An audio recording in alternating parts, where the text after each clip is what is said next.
Welcome everyone. This is Libby Mucciaroni, Member Engagement and Education Manager at the Organic Trade Association.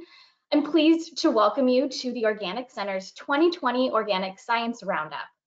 The Organic Trade Association is a membership-based organization for the organic industry. We ensure that all parts of the organic value chain have a strong voice in government and in our communities. We bring farmers, processors, distributors, retailers, and others together to promote and protect the growing organic sector. OTA represents its members to government on sector needs, market development and promotion, and strong organic standards and regulations.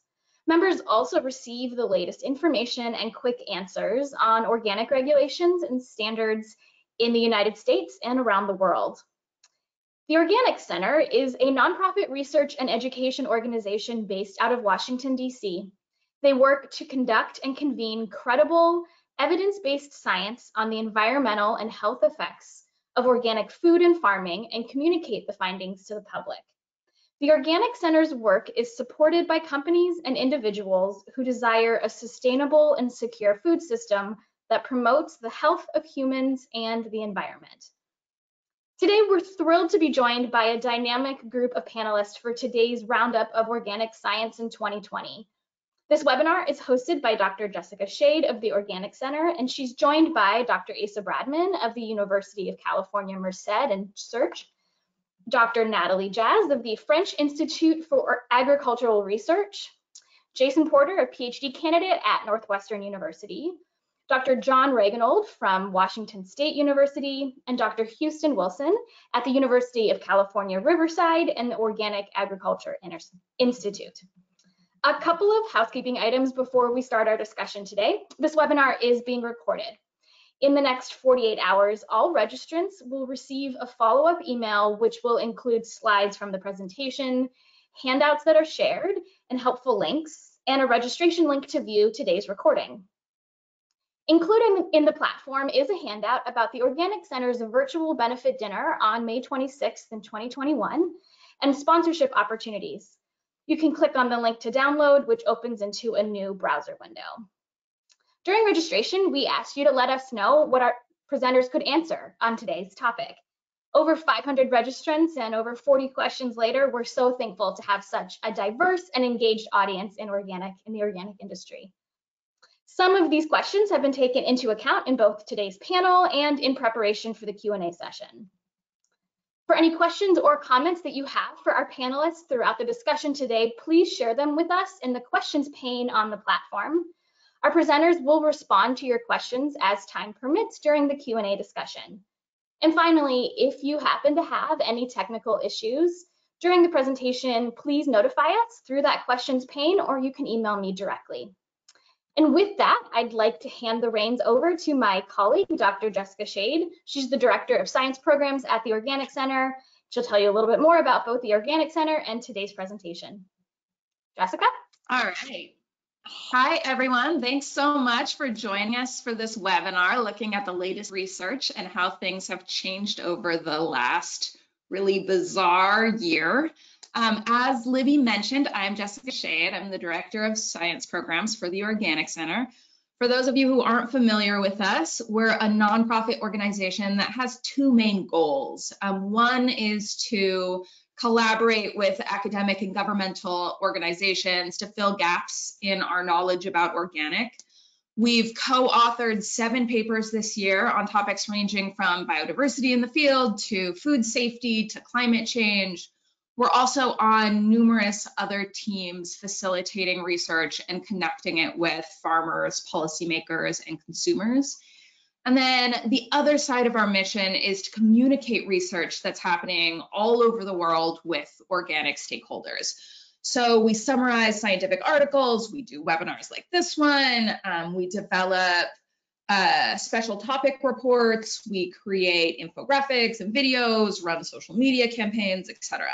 And this year we've summarized almost 50 studies and released several reports on topics like organic meat and organic agriculture and nutrient pollution, And then speaking of nutrient pollution, this slide also highlights one of the findings from our work on nitrogen leaching and runoff, where we found that because organic production uses recycled sources of nutrients like compost, they add 50% less reactive nitrogen to the global pool than conventional agriculture, which relies on man-made fixation of nitrogen into its reactive form.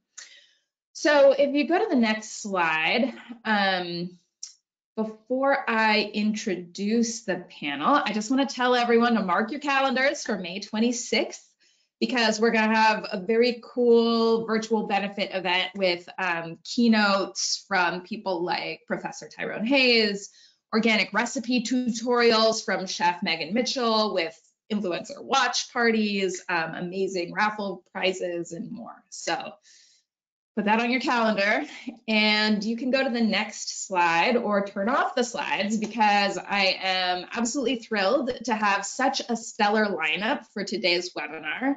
So panelists, you can go ahead and start your cameras so that everyone can see your faces.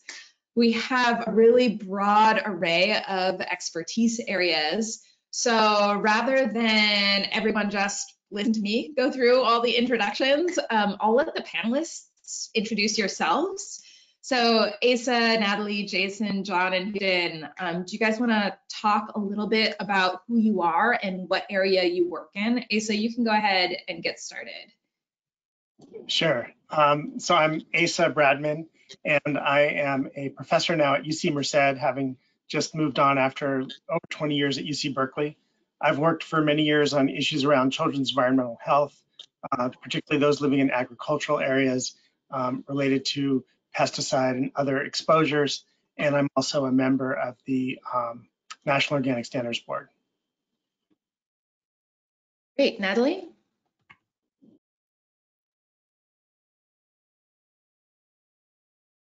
Nathalie, you're muted.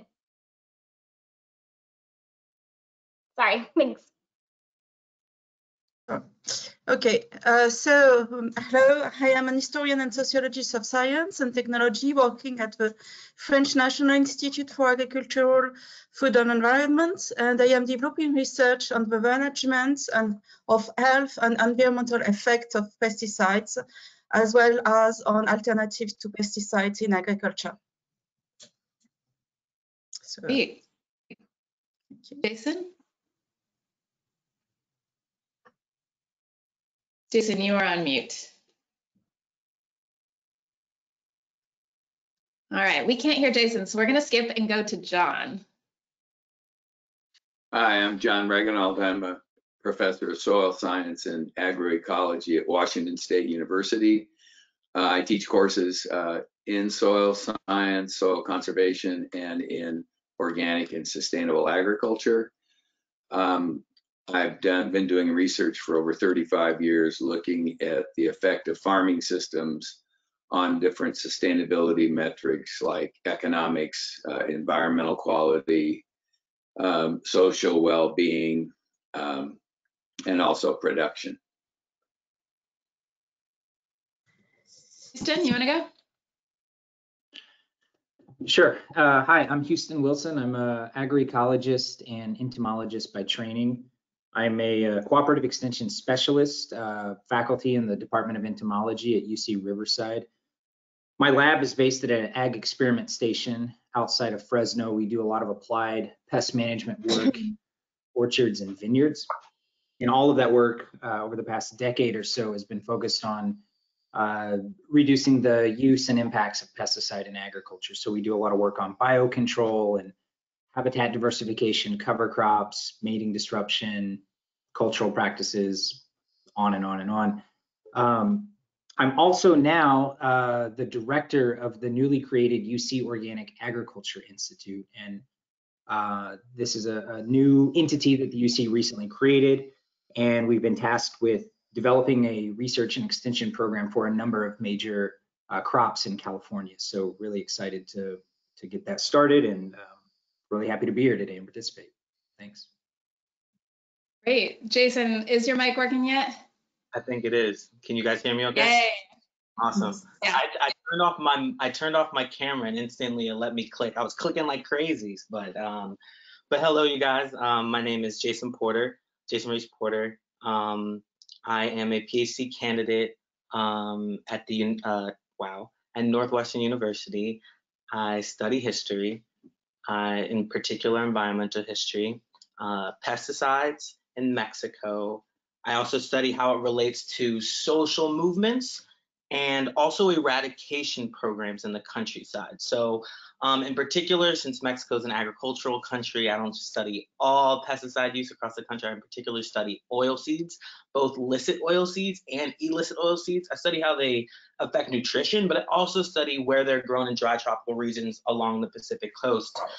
By illicit ones, I mean coconut, cotton, sesame seed, and by illicit ones, I mean marijuana and opium. So I study how the chemicals used on them are related and the different types of ecological violence waged against those, the communities that grow them. In addition to studying those, I am a fellow at NORIA, Mexico, Central America, where I do field research related to insecurity and violence in Mexico and Central America. And I'm also an editorial committee member at NACLA, the North American Congress on Latin America, based in New York City. And I'm super excited to be here with you guys. Awesome. So you all work in really different areas, but there are definitely some intersections. So I think this is going to be a great conversation. And I'm curious what you've been working on most recently, or what work from others that you've seen come out over the last year that you think is most interesting or cutting edge. So I'll go ahead and open it up.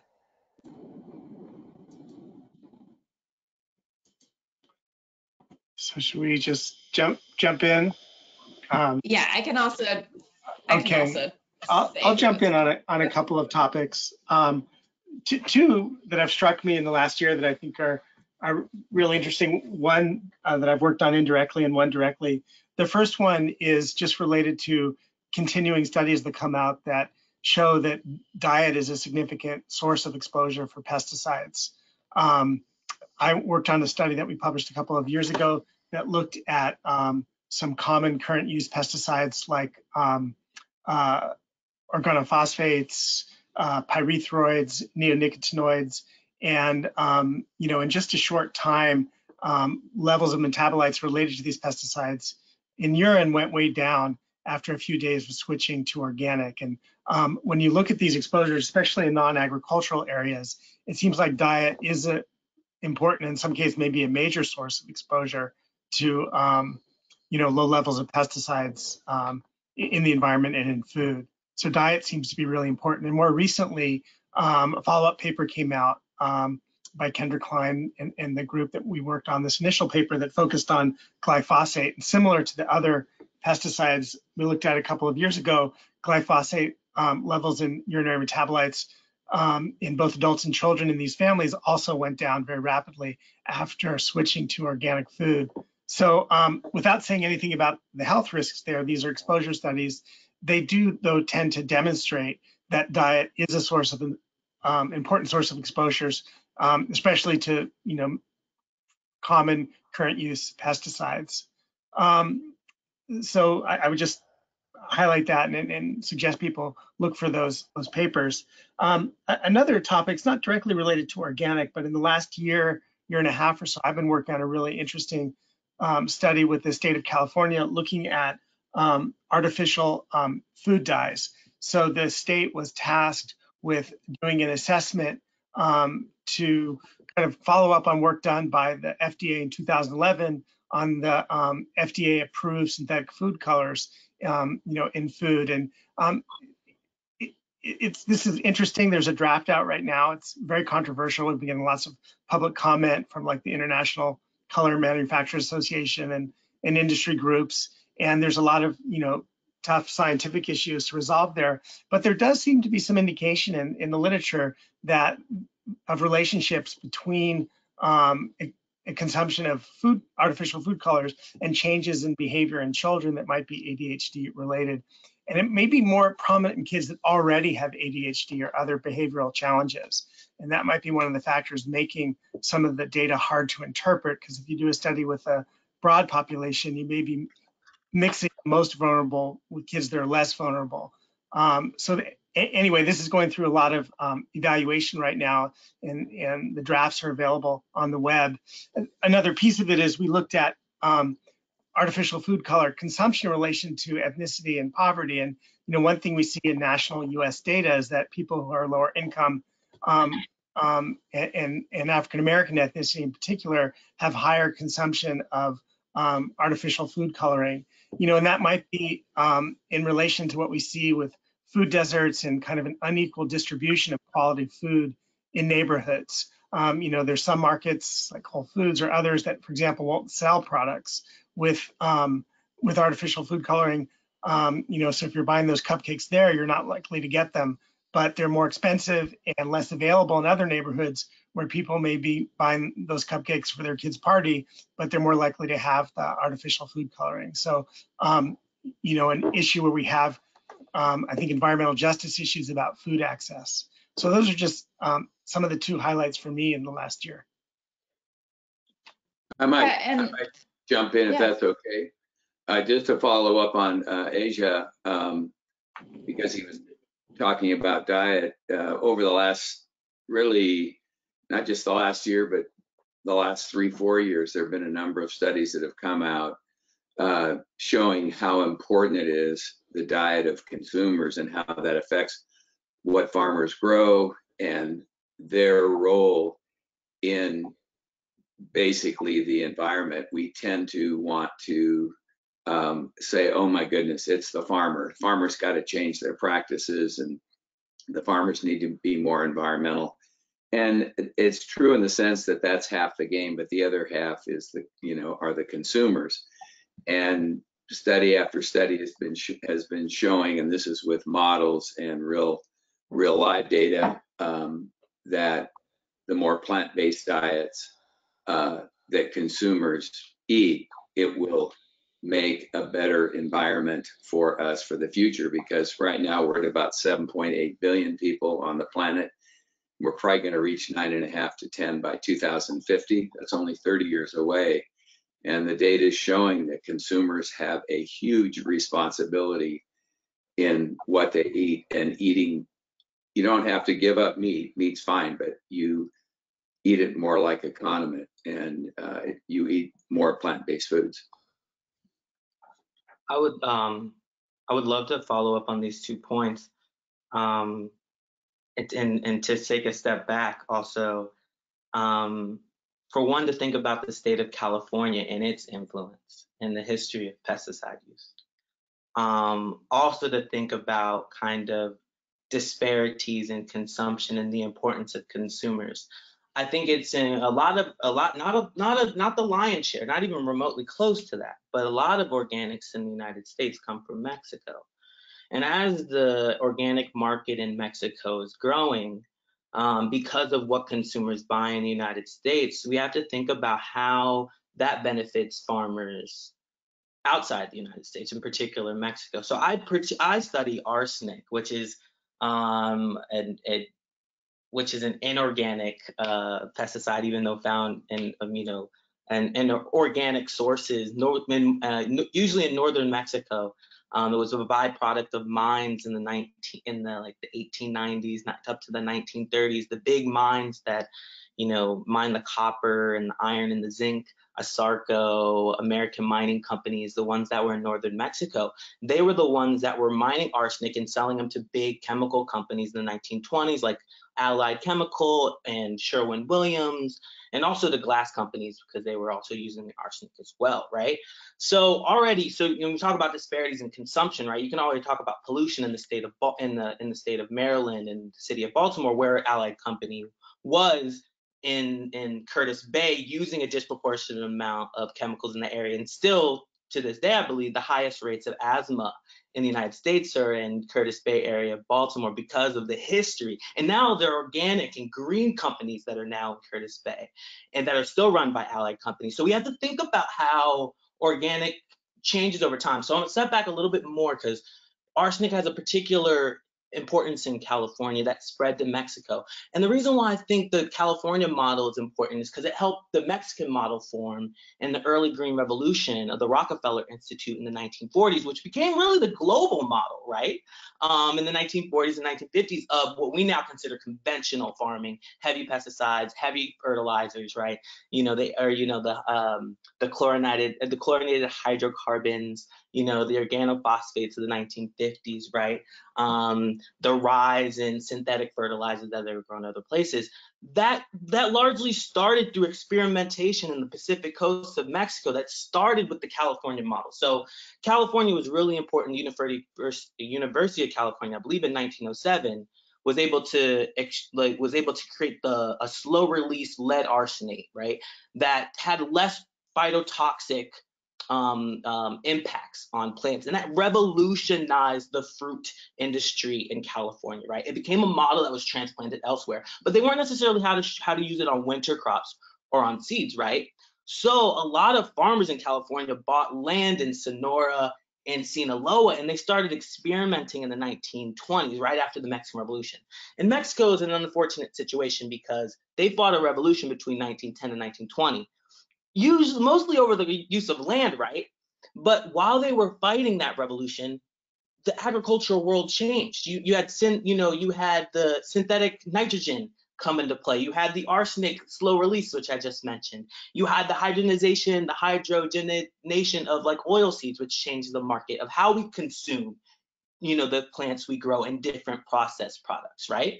That changed, so Mexico has to catch up. So it relied a lot on this California model, and California was really, really important, and it remained important in this kind of development. So I just mentioned a little bit of history because, you know, and just arsenic, because arsenic, even though it kind of fades out of the use in the United States in 1944, even though that was in fact the case, it doesn't become illegal in the United States until the 80s. And it's also one of the most important of the rainbow herbicides that comes into play and use in Vietnam in the 1960s. I believe Agent Blue and Agent White, they were arsenicals. And those were reintroduced in the United States in the early 2000s. So arsenic is a persistent chemical from which we can think about its political impacts, right? That are also as equally persistent as these different types of chemicals that we talk about, right? So I just want to mention as the one, or not, excuse me, wow, because we have two historians on the panel, but someone who's thinking historically, right? I just want to foreground the importance of thinking about the past, right? To foreground thinking about how our use of chemicals and pesticides are recurrent. I mean, California before the model had pioneered biological, you know, pest control in new ways in the 1880s and 1890s. But once Charles Woodsworth became, you know, the entomologist pioneer, you know, guy in the early 1900s at University of California, the model was set. So when we think about consumption in organics, we also have to think that we're buying into the organic products themselves that help us create the industry, right? We're buying into the industry too. We have to think about, we're not just consumers, right, of the foods, of the textiles. We're also consumers of the you know, the better organic, you know, pest control methods that we promote too. So I've talked a whole bunch. I'm gonna sit down for a little bit. But I just wanted to build off of those lovely points, thinking about how the consumer does the impact, thinking about how this disproportionately affects communities, and how the importance of California, not just in California, but, you know, we have people on panel, you know, Houston, you know, each on the panel who have profound, you know, experience in California. So just to, as one of the historians, person who studies Mexico, the person who's not a doctor, I just want to throw that out there to get to build off of those. So thank you guys so much. Yeah, and I'd love to hear, Nathalie, your take on this perspective from outside of the United States or North America, or Houston, Yes, thank you. I will do that. Just I was listening to you all, guys. I just had a thought. First, in France, we have now currently a big studies, an observational studies called NutriNet. And which studies the relationship between food intake, nutriment, dietaries, behaviors on the one hand, and diseases like mortalities, incidence of cancers, cardiovascular disease, obesity, overweight, or type 2 diabetes, and other kind of metabolic syndromes. And one thing which is coming out with studies, which is still going on, is that organic diet improves a lot in all these kind of aspects. So this is one example of where it can be shown that going organic and eating organic, at least big quantities of organic food, is quite important in improving health. And another thing which is coming out with studies and other studies is that processed food, really strong processed food, is also important, is one factor of having more risk to get some certain type of disease. So, and processed food is quite is linked. For instance, people eating vegan are being vegan tend to eat more processed food than vegetarian, for instance. So there are the relationship between what you eat and your health is, and the risk you may have in having a better, in having a less good health are really linked. We have all these kind of studies which are going on, and in France we have these kind of things as well. And so, which tend to put a big emphasis on eating organic and also on processed food as something which is not so good for your health. And this is eating lots of processed food. So it's not only organic; it's also this kind of do you eat processed food, a lot of processed food or not? So cooking yourself, basically, organics is quite far better, it seems. Another things which I would like to draw attention to, and this is to respond to one of the questions we had before the panel we received from the participant to the panel, and which asked, would it not be possible to have one unique standard for organic agriculture to try to facilitate a global trade for organic food. And I have been part of a project which has studied the multiplicity of forms of organic agriculture in France and in Europe.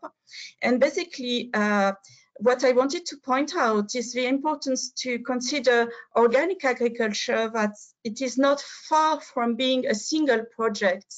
And there are multiple visions of what organic agriculture should be. And this is important. And it has a long history. It has evolved during history. And in France, for instance, it was really linked in the mid-20th century. Organic agriculture was really linked to far right and to far right extreme projects, whereas now it tends to be really linked to some more, at least in its more ethical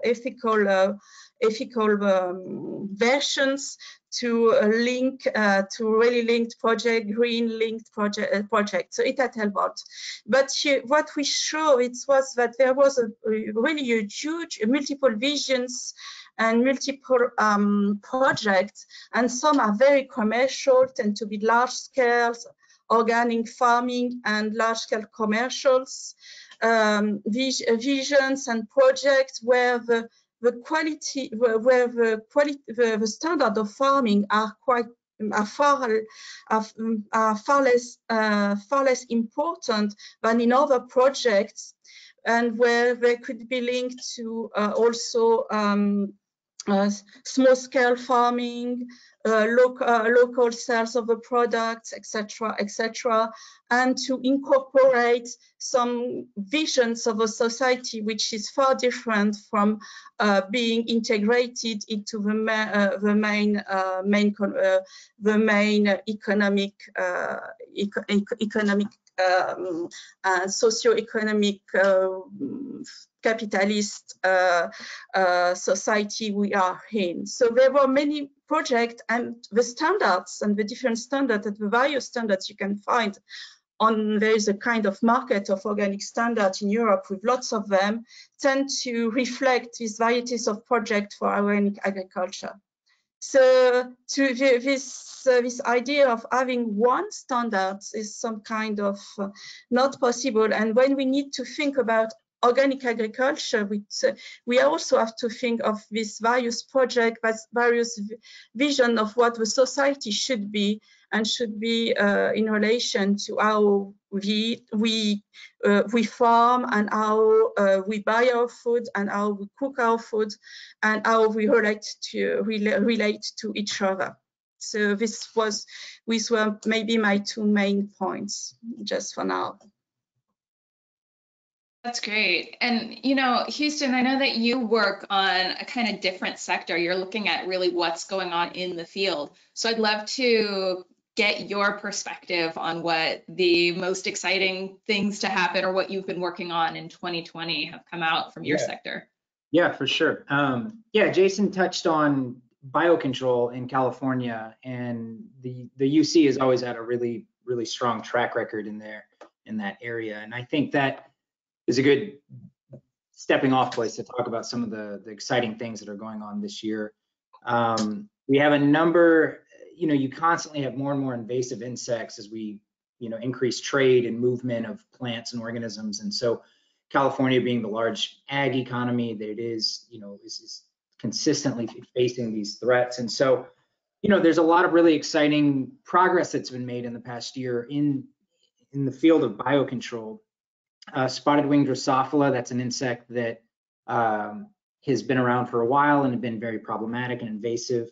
There was a classic biocontrol program initiated for that over 10 years ago, a large piece of the foreign exploration where they went back to the area of origin to find parasitoids for spotted wing Drosophila that had co-evolved with it.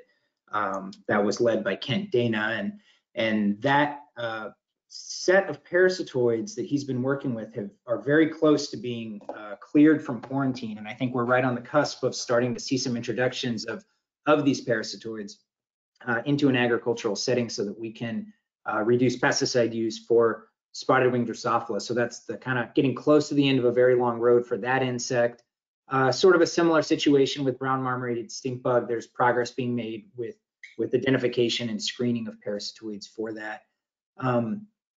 And something very specific to this year, the California Department of Food and Agriculture created the Proactive Biocontrol Program. And this is a really unique thing in that it is trying to preempt the invasive insects that are going to arrive in California and go ahead and do all of the legwork to go identify the parasitoids and screen them and do all the work that you need to do to get to the point where you can release them into an agricultural setting ahead of time, essentially assuming that certain things that are, you know, in the East Coast or the Midwest or in other parts of the world are going to eventually make it into California, so that when they arrive, we're able to respond more quickly with a biocontrol solution. Because the way a lot of these projects or a lot of these situations play out is you get an invasive insect, it sort of blows out of control because there's no natural control of it happening. It's an insect that's moved out of its natural range, and so all the predators and parasitoids that typically control it are gone.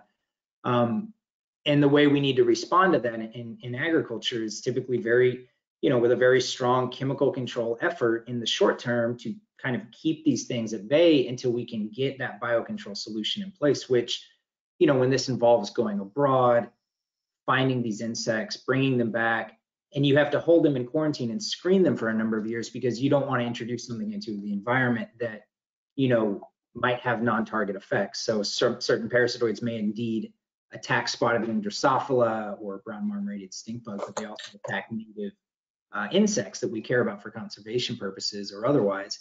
And so you've got to go through this selection process to find which one is very specifically evolved on that key target pest. And that can take like 10 to 15 years sometimes. So it's really exciting with this proactive program. They've awarded two proposals so far. One is to look at spotted lanternfly. That's being led by Mark Hoddle in our department at UC Riverside, and then most recently, tomato leaf miner, and that's led by Brian Hogg at the USDA up in the Bay Area in Albany. So super excited to see that work get underway and for them to start doing the foreign exploration to find the parasitoids and get the screening underway.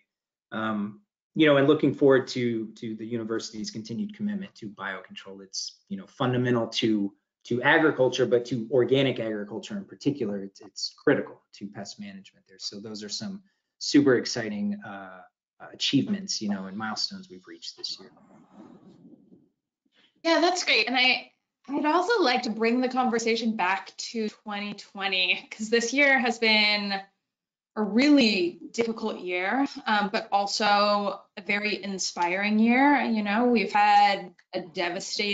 continue to have a devastating pandemic, protests against systemic racism and police brutality, an incredibly tense election with the highest voter turnout in modern history, record-breaking natural disasters. So I'm curious, how has all of this impacted current research or the future landscape of your work or organic in general? So what's changed, and which of those changes are going to have the biggest impacts for the future? So basically, how have the events of 2020 impacted the future in terms of intersection between organic or pesticides and the public? I'm going to jump in there. I haven't been directly involved, but members of our research group, we have a long-term 20 plus year study in the Salinas Valley, the Chamaco study, where we've looked at, like I said, environmental exposures in children's health and development. But some of the leaders of the study have been working closely in the last year with clinics and others in the county to look at COVID exposure and controls in the farm worker population there. And that work and other in California, other regions of the country, just really demonstrate, you know, the dire working conditions for many farm workers. I've seen that directly over the years on the work I've done with pesticides and working conditions and things like that. And these issues, you know, were talked about in the 60s and 70s when I was growing up. There hasn't not been that much progress, and which pains me. You know, 40 years later, I'm now doing that kind of research, and now with COVID, I think it really underscores the problems with occupational health and labor in agriculture, both in field work. You know, I'm in UC Merced. One of the worst outbreaks of COVID was in a chicken meat processing plant. 8 people died there from COVID. Just to underscore both the vulnerability to our food supply system, but really the injustice to workers. And that continues to kind of pain me about how we can create better working environments for the people who, in many cases, grow our food. Maybe I would like to go on because for me, it's the crisis COVID was also very important and very important in events in France and in Europe for the same reasons, because it drew attention to, it really has drawn attention to the dramatic working conditions of agricultural and food workers. And this because there were huge clusters of COVID clusters in agriculture and meat processing factories as well, and also in the field, especially in the field where you need lots of workers. So there were these clusters, and these clusters were explained by the dramatic working conditions and the proximity and the low hygienes and the fact that people were were living together in poor conditions, etc., etc. And so this dramatic working condition have been known for decades by NGOs working with these workers, or by researchers like myself, or working on this on agriculture. But it has never reached that much publicity. And with the crisis, we also there was some publicities and really a media visibility of the dependence of part of the agriculture and the food industries, the dependence on migrant workers as well as on unfree workers, which is an issue which has never come up in the media before, really. And so the COVID crisis has this side effect, let's say, to make visible that in the European agriculture, you had a lot of migrant workers as well, which was not well known. And part of these migrant workers were unfree workers. So this was very important. And my last point is that it was that these 2 points, that there are dramatic and poor working conditions for agricultural and food workers, as well. There is part of this people working in agriculture are migrant workers and unfree workers for part of them. Also concerns organic agriculture and large-scale organic agriculture especially. And this has been also made visible, more visible in the media and in Europe, in France and in Europe because of the COVID crisis. So this was important from my point of view. If there was one point I wanted to raise, it was this one. Yeah, building on that, I think that, yeah, so I'm gonna think a little bit about agricultural workers in green deserts, or places where food is grown, where access is limited, or where exposure is high in other places like Mexico, Costa Rica, where grow a lot of organic goods that come to the United States, but also have their own chemical companies that have to use pesticides. So they oftentimes give a disproportionate amount to pesticides to their own local native populations through consumption that was raised earlier. So I want to say first, I think that one, we have seen this year that social movements like the Black Lives Matter movement and the movement to defund the police do work and do chip away at a lot of the institutions and the inequalities that we're fighting against. So I think a parallel one that connects to how you control labor forces and migrant labor in populations.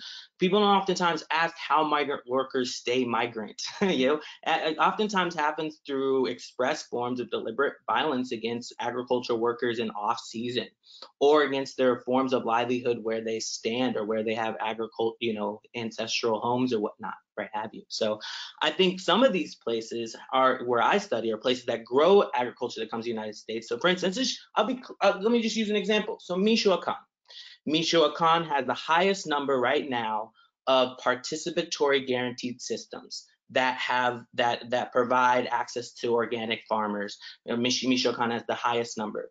They also grow the most avocados, organic avocados, that come to the United States. Most of that land, however, is not controlled by those people. It's controlled by organized crime. So does organic farming and the organic systems that we set up to establish help demilitarize these spaces, right? So this is a connection between defund the police and demilitarize some of these spaces, right? So there's some really interesting work, I think, of Christina Lyons in Colombia is thinking about how do communities grow organically or grow life-affirming forms of agriculture in spaces that are, one, contaminated with agriculture or contaminated with pesticides for export agriculture, and two, are contaminated with chemical eradication for like opium and marijuana. So places in Colombia and Mexico, which have two forms of chemical, herbicidal or warfare on them. So how do people grow? And this is a real issue that a lot of people are gonna have to face around the world. How do you grow in contaminated spaces, right? Like how do you get organic going forward in a space? I mean, that's what a lot of US farmers have to deal with too, is how do you move forward? What type of capital is involved? I love the question that Houston brought up about getting close to eradication, but that begs the question, what's the economic cost of eradication? Because usually in medical science, that last 1% costs 1,000 times more than that first 1%, right? To cover the same amount of ground, to get to that last couple problem areas costs much more capital than that first part. So there's an issue with capital in organics that oftentimes leaves places like Michoacan avocado farmers in these participatory guaranteed systems. I'm being very clear here. I dropped the Mexico, Michoacan avocado organic farmers, right? That leaves them susceptible to these cost impacts, right? So I think just in terms of just thinking about, yeah, the occupational hazards, which you have all mentioned, is also something that happens to people abroad that also eat, that grow the food that we eat. So I just wanted to mention that, and thinking about what types of, Nathalie mentioned this earlier, and Talia mentioned this earlier, types of different multiplicities of organic systems, right?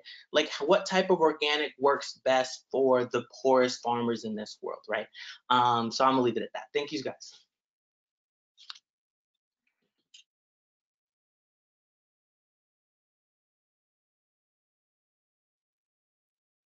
And when you were talking about the economic question, that kind of made me think of John's work. So John, I don't know if you want to touch a little bit on some of the research that you've done on the economics of organic and specifically profitability of organic.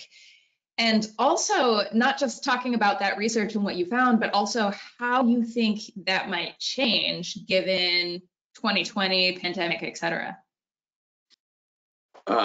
Well, a colleague of mine here at Washington State University, Dave Crowder, he and I did a meta-analysis of all the economic studies comparing organic and conventional over a 40-year period. So it was more or less between 1975 and 2015 when we actually published the study.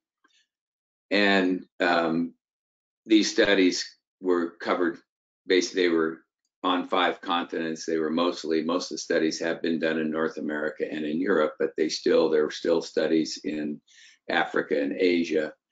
And there were probably over 50 of them. There were probably 50 different crops that we looked at.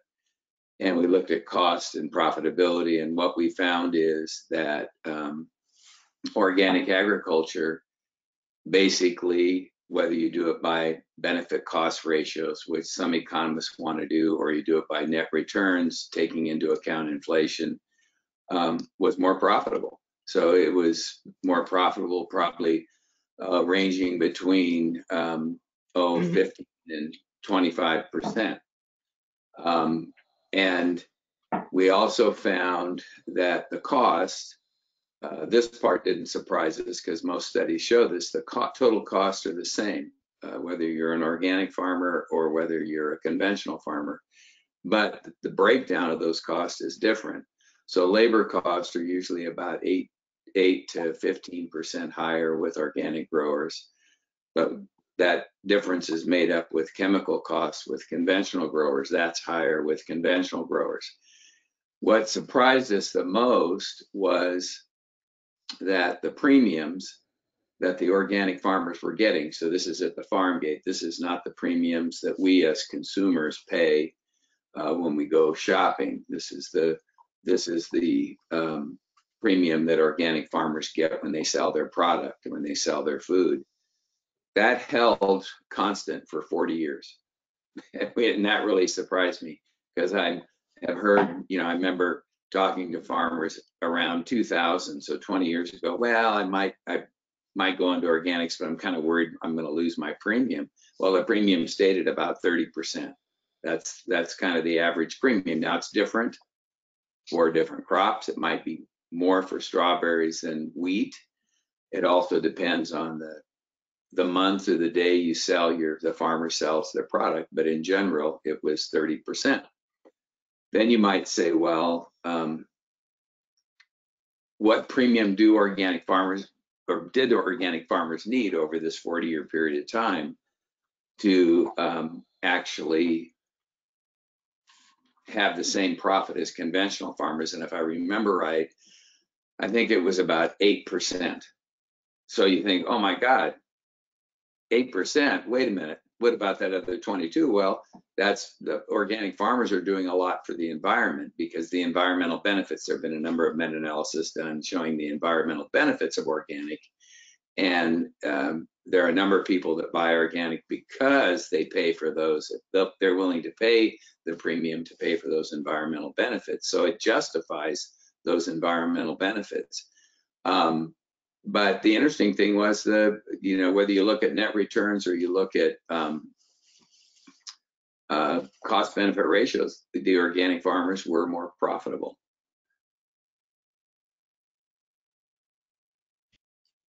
And do you think that's going to change given the pandemic, or do you think it's going to become more amplified? My guess, I don't know, because I haven't, looked at that scientifically. I actually think with the pandemic, and you probably know more about this, I would think that there would be more people interested in what they eat, and so they might want to buy more organic. At the same time, there are groups of people who, because of the pandemic, are not getting the food they want. They're food insecure, and so it's kind of a double-edged sword. So I think it's kind of a mixed bag. Yeah, it'll be interesting to see how that when we have enough perspective to do those studies, how it's playing out. Houston, I'd also like to hear your perspective from the researcher side of things, how the pandemic and other events in 2020 has impacted research, because I know that we've been hearing from a lot of researchers about the challenges that they've been experiencing, either getting access to their research or doing their lab work. And I'm curious how you think that's going to impact the future findings for organic, or if we're going to be able to bounce back from it. Yeah, it's been a strange year. For the most part, a lot of people have, at least in my area with agriculture, it's like research has been moving forward. Our lab did research this year. Many of our field projects were completed, but it was like a very pared down version because you're having, you can't do anything extra basically. And with all the logistical safety restrictions, it was a very inefficient year for research, right? Where you can only have one person in a vehicle going to a field site, where usually we'll load up 5 people, go out, count bugs all day. It took a lot longer to do a lot less. But on one hand, at the end of the year, we're turning in our reports now, and I'm hearing this from a lot of other colleagues, like, we achieved the project objectives. Okay, that's great. We're able to do kind of the basics of what we needed to do. The stuff that got left out, you're going to probably see the impacts of that down the road in a year or 3 years or 5 years, because a lot of that kind of extra stuff, it's kind of how science works, how new science is developed. Speaking from my own experience, we have our projects, we have the objectives we need to achieve, but there's always kind of these little side riffs and like little things we observe and say, oh, let's do a pilot study on that. It's not much money. We'll just do it for free real quick. Or getting together with colleagues is another major component of what we do in extension. And yes, we're doing extension like information delivery over Zoom, but so much of what we do with, we're typically giving talks in a barn or like a convention center in Visalia out in the Central Valley or something. So much of that has to do with all these series of informal interactions that happen around those events. And that's where collaborations are built. That's where connections with growers happen.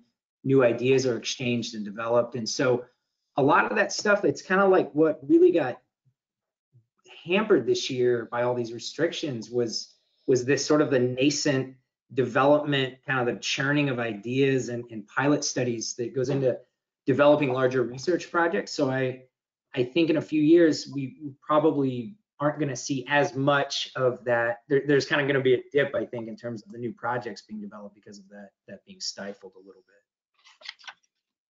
Yeah, Jayson, I know that you had some personal experiences and challenges because of the pandemic in your research. I don't know if you'd be willing to share those a little bit with the people. Yeah, I will, so I don't lose my train of thought because I didn't expect to talk about this. Let me just write down what I was gonna say because I think I can blend it in really quickly. Yeah, so I was. You can answer whatever you want because we're almost out of time. So go ahead and answer whatever question you want to answer. I'll keep it as quick as possible. So yeah, so I was working for the human rights program in Mexico City on a Fulbright, and because it was tied to the U.S. government, when the U.S. decided to close its borders on March 22nd, I basically got a 2-day notice to like pack up or like leave everything. So yeah, I had to leave all of my dissertation research behind. And it, and a lot of people say it's kind of, if everyone's heard it by now, it forces you to get creative. And in no way do I think that's something to be like positive about. And it's like, well, but I mean, you just have to do it. We push on, you pare down, you figure it out. And, you put out stuff. I put out a paper today, and so I'm really happy with that. So, but one way that I'm trying to wade through this new gap that I have in my research, but also as a historian, there's like historical silences and there's erasures from, whose story gets to be told in the archives and stuff. And something I think is going to be really important moving forward in studying kind of pesticides, both in history and today, I think it's going to be this kind of the study of ignorance or agnotology, and agnotological problems. Are essentially problems that are caused by not knowing the full impact. So we talked a little bit about processed food. So a great example would be trans fats, right? We didn't really understand the chemistry behind omega-3s and omega-6s until the 1980s, right? But we had already really invested in changing our diets, right? Changing, first shifting to trans fats, polyunsaturated fats, and then throughout the 20th century, through mostly food science, concerns, right? But now we're backtracking, trying to figure out things, right? And I think that that's some type of humility that we're going to have as researchers. Like, what do we not know? How is our ignorance informing the questions we ask and the work that we do? But then also, I think that, with pesticides, there's a lot of agnotological, I can only imagine the agnotological problems an entomologist goes through in the field, not necessarily knowing at a particular moment what is someone put it so nicely before, something like non-factors, or I can't remember, I wrote it, non-target effects. Like to be able to isolate those, I would imagine that's an agnotological problem that takes humility, patience, but then also, so that's something that I am trying to, it sounds like a cop-out. It's not easy having you lost 2 fellowship years, to the outside world. But I do think that, and I also think fungibility is a huge issue, another agnotological problem that's going to be big for pesticide research and organics going forward, is what is replaceable and what is not. I think we can ask that on a lot of different levels, industrial levels, ecological levels, but I'll leave it at that. Those are 2 really big words that I'm sure no one wants to end with. So someone please take it away with something much better. Well, can I just follow up really briefly to 2 things? One, when I introduce myself in a class now, I kind of tell everyone, I'm kind of at the stage where I don't know anything. As I get older, I realize we don't really know anything.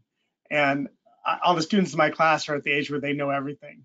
I just kind of highlight that and just realize and humbled, as I do more work and learn more things, just how little we really know about many different kinds of systems, especially biological systems. One thing to highlight in the last year too, that maybe is on the positive side, the Department of Pesticide Regulation in California published in May their report on chlorpyrifos alternatives. And, I think that things take a long time. If we say the arc of justice, takes time to bend, we need to bend towards justice, on the environmental side, it's true too. You mentioned the organophosphates that came out so long ago, and there's been concerns raised about them for decades. and now we're seeing a drop in use, and some of them, being outright banned, at least in some jurisdictions.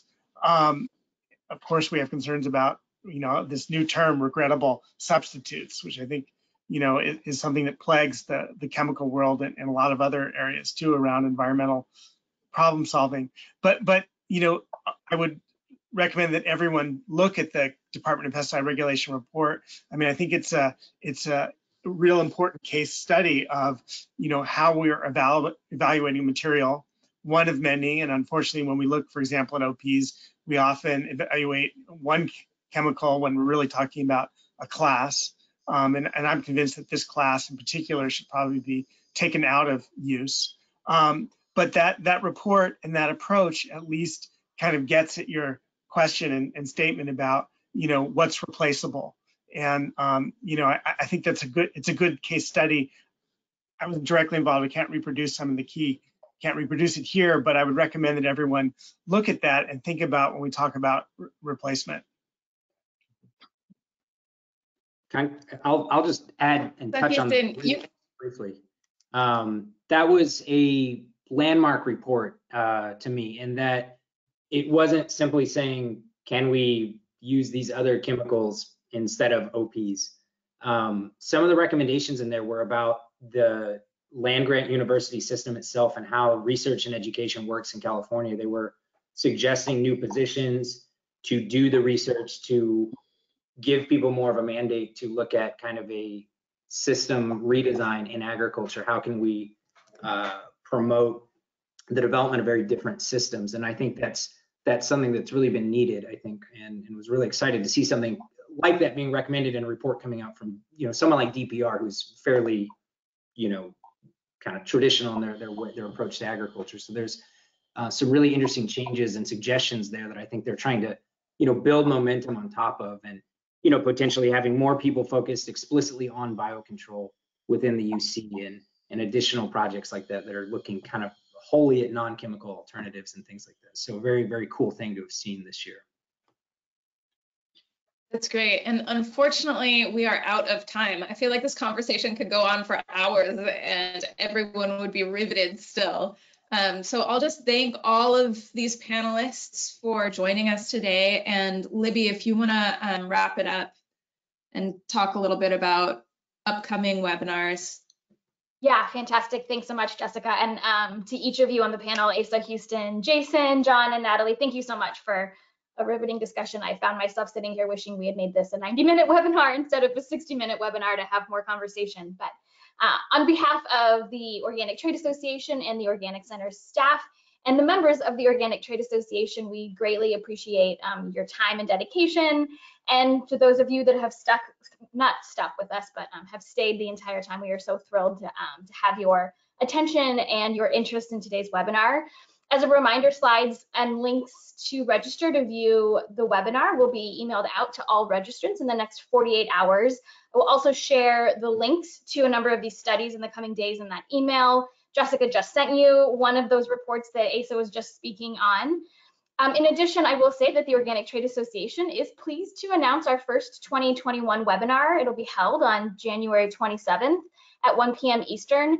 As we were discussing today, 2020 was a year of unprecedented turmoil. It featured a global pandemic, resultant spikes in unemployment, climate-related natural disasters, and a widespread outcry for racial justice.